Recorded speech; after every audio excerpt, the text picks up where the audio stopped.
Hello and welcome everybody, I am Brandon, and we got a buttload of Xbox and Bethesda news to talk about today. Running a little bit late on this video, unfortunately my last microphone got absolutely toasted on my last recording, so we're gonna give it another go here. Anyway, I'm sure as you guys have seen now, the Xbox and Bethesda Showcase took place this last Sunday, and they showed off a buttload of new games, including a lot that are coming out this year, and even more that'll be coming out next year. We got all that Xbox, Bethesda news, and more on another episode of Game Corner.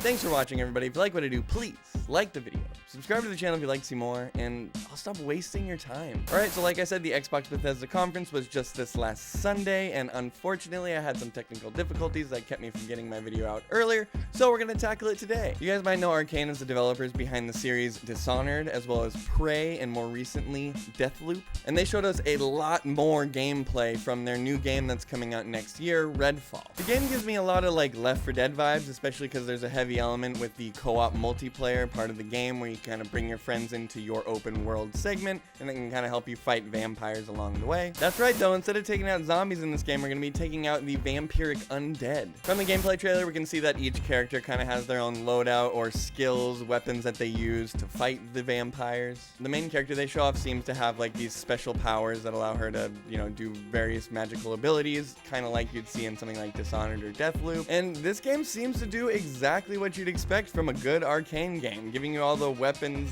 gadgets, and spells to dispel your enemy with. And some of these combos they show off where like the team is working together to take down the vampires. For instance, in one of the sections, one of the characters lifts their friend up and over a bunch of vampires to kind of shoot them from the other side, and it just looks really cool. I'm not sure exactly how deep they're going to be going into that like immersive sim experience that they're kind of known for. It seems like they're kind of hiking that back a little bit and providing you a more action-oriented co-op multiplayer game. But they have gone in record and said that you can play the game completely single player, and it's actually an open world game, so you can kind of tackle things the way you want to. Like I said, there's no official release date yet, only that arbitrary 2023 date. I would expect it to come out at the beginning of next year. We'll kind of talk about this later, but Xbox did make a chart showing all the games that will be coming out this year and all the games that will be coming out next year, at least up until June. And that means we're going to be seeing even more games coming out of Xbox after the middle of next year. Anyway, moving on, we got Hollow Knight Silksong. They finally showed us some new gameplay of this game. The last time we saw it was, I think, at a Nintendo Direct last year, so it's been quite some time now. Obviously, Silksong is the long-awaited sequel to the original Hollow Knight game, and in this game it seems like you're playing as Hornet instead of the Hollow Knight. And I gotta admit, I never really got super into Hollow Knight, but this game is looking like it might be a little bit more my flavor. One thing that really sticks out to me is how mobile Hornet is. She's just dashing around and bouncing off enemies and stuff like that, and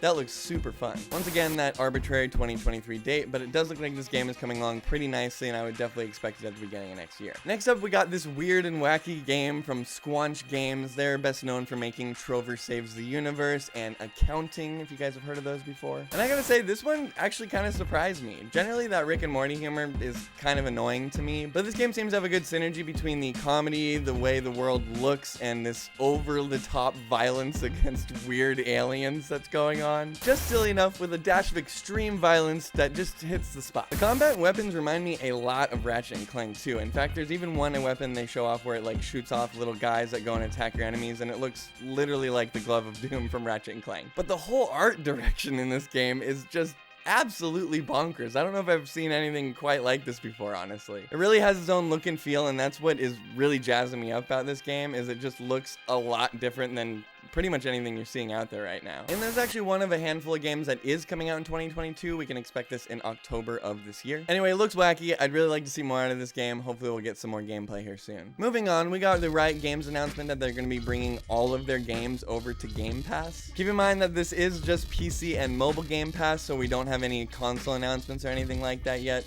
but I would not be surprised if we saw something like that down the road. Some of you might be wondering like why this is such a big deal. I'm sure you've seen people talking online about how how this is a huge win for Xbox, and you might be kind of wondering what's the big deal here. Well, not only are they giving you full access to their whole rosters of characters across all of their games if you play on Game Pass, but you also don't even need a Game Pass subscription to play these games. You can just download them straight off there and start playing. And this is a huge value. It costs hundreds if not thousands of dollars to buy all these characters, especially in something like League of Legends. And having access to all those games and characters like that is a huge win for Xbox. This is going to end up bringing in a buttload of people to Game Pass, and also it's going to help build this relationship between Riot Games and Xbox, and like I said, we might end up seeing some more stuff come out of them down the road. Alright, next up is Overwatch 2, which we finally got a release date. It's been quite some time now that we've been waiting for this. They actually had a beta fairly recently, so I was kind of expecting them to have some sort of release date or something like that coming up here soon. The game's going to be actually coming out October 4th, 2022, so it's just right around the corner here. I like Overwatch, but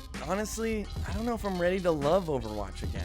This game just really fell off in the last couple years, and I'm just kind of afraid that they're not going to be able to pick up where Overwatch 1 left off. That being said, the game is going free to play, and it does look like they're adding 2 new characters, so I definitely think that's a really good start to get people back into playing Overwatch. But it's really going to be make it or break it when you end up seeing if they follow through with adding more content to this game over the next few years. And not to mention, we're still in this whole Activision Blizzard mess, and we haven't really seen much change since all of that went down. So I just feel kind of burnt by Blizzard and Overwatch at this point, and I just don't know if I'm going to be able to get back into this game like I used to be. Also, no Jeff Kaplan, so alright.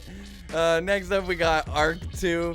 They showed off another teaser trailer for Ark 2, and frankly, this is just embarrassing now, guys. Like, whose idea was this? Is there some sort of Venn diagram that shows a cross between Fast and the Furious fans and Ark 2 fans? Because I'd love to see that. This just comes off as such a weird, cringy move to me. I'm not sure whose idea this was. I don't play very much Ark though, so I'd love to hear from you guys. Is this something you're interested in, them adding Vin Diesel riding dinosaurs to your game?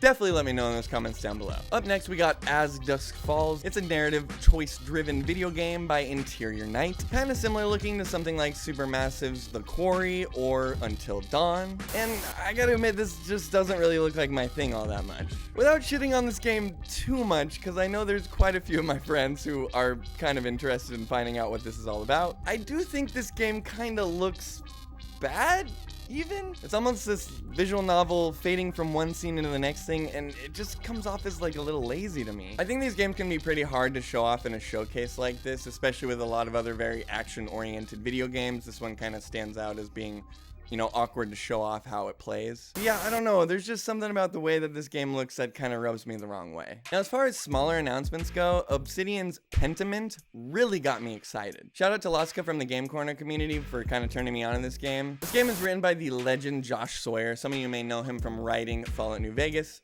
the best Fallout game. And it's supposed to be in the vein of something like Disco Elysium, like an adventure detective RPG sort of situation. Heavy on decision making and kind of how your character's progression helps you play through all that. Not only is this kind of a surprise coming from Obsidian, who's kind of well known for making like first person RPGs, but it is really cool to see Xbox throwing so much money at these like big budget indies like this. This seems like something that's right up my alley. I'm really excited to see more about this, and it's right around the corner, coming out in November 2022. All right, moving on to Diablo 4, we got our biggest gameplay trailer yet of the game. They pretty much showed off every little aspect of the game in this little segment here. Still in a really weird place with Blizzard once again, but I gotta admit, this game looks really polished. Compared to the linear paths that you'd take in previous Diablo games, this one is actually fully open world, so you can actually tackle the main quest or side quests in any order you want to. Not to mention full-blown character customization, tons of endgame content, the insane Paragon board they're showing off, and it sounds like they're not jamming microtransactions and a real money auction house down your throat this time around, which is pretty good to hear. From an interview afterward, they did mention that there would be some sort of microtransactions. I think it's mostly going to be a cosmetic thing, but it really seems like they're trying to move far, far away from that and make this kind of the Diablo that a lot of people have been asking for a really long time now. I'm really glad to see that Blizzard is kind of getting their head out of their ass and letting their developers make something good. Anyway, this is probably the most excited I've been for a Blizzard game in